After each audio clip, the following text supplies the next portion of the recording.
38% বেশি হতে পারে। নদী ভাঙনের ফলে বাস্তুচ্যুত হচ্ছে উপকূলীয় অঞ্চলের মানুষ।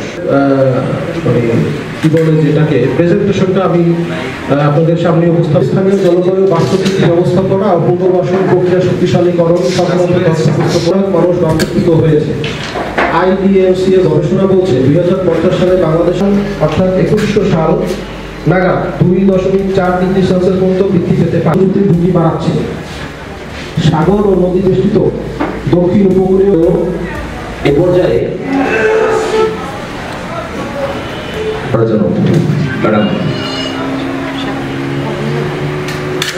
সমান জলবায়ু বিরোধী বোনা পানির অনুপ্রবেশে প্রতি বছর গড়ে 35 লাখ টন শস্য উৎপাদন থেকে 25 সাল নাগাদ 14.8 মিলিয়ন পর্যন্ত বৃদ্ধি পাওয়ার আশঙ্কা রয়েছে।